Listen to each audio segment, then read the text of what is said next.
These super easy little floral bunches add a great dash of holiday spirit to any light fixture, and I'm going to show you how to make them. They're simple and pretty affordable.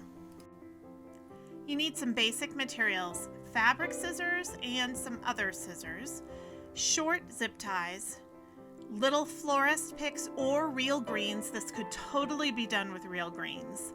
And then some nice wide ribbon. I use this 2-inch grosgrain ribbon, and it's wired. And I think that, especially if you want to use it for many years, wired ribbon is the key.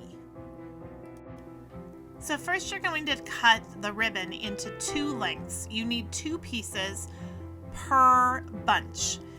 I used one piece that was 36 inches long and one piece that was 22 inches long.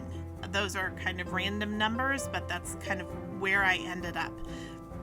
The 36-inch long piece becomes the bow on the front, and the shorter piece goes on the back, and that's what I use to tie around the chandelier, but then it's kind of disguised and becomes part of the bow. You also, for each bunch, I used 2 floral picks.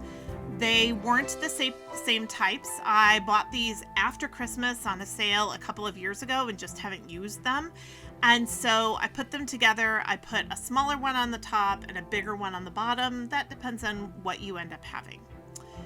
Then I put that shorter piece of ribbon on the back, 2/3 of it off to the left and 1/3 on the right. And I put the longer piece of ribbon folded in half on the front. And the front and the back and the top and the bottom are actually really important because you want your bow to look right. Then take that zip tie and you're going to wrap it around the entire bunch and cinch it closed.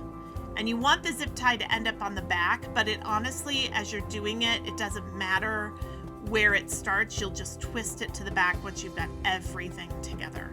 So you've got this sandwich. You've got short ribbon on the back, little picks in the middle, long ribbon in the front, and then you're going to use that zip tie to tie it all closed.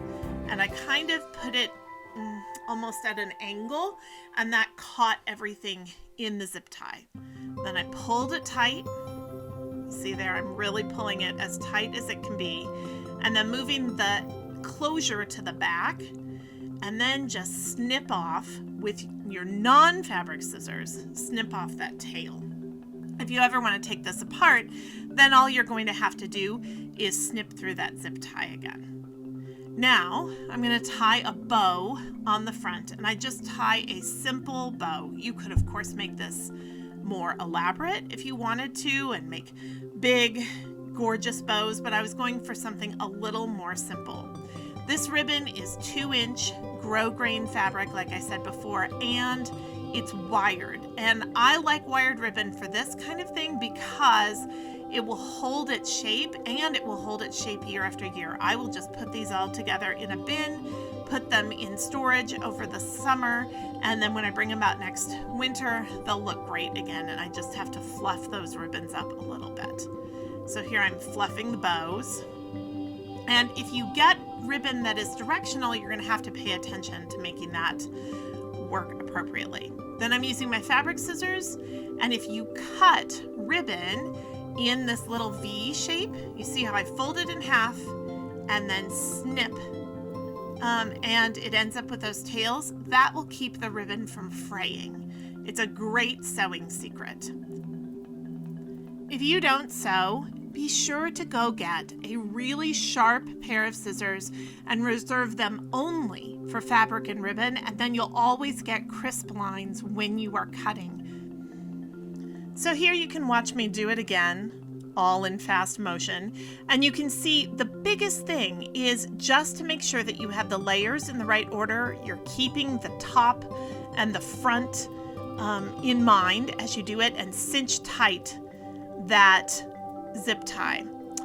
The bow, once you get it tied, that back ribbon is what is going to tie to the chandelier. And if you hide the knot that you tie behind the bow, then the tails just become part of the bow itself.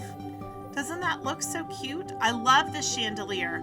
but I really love it decorated for Christmas. If you have questions, drop them below, and don't forget to like and subscribe. Happy holidays and happy gardening!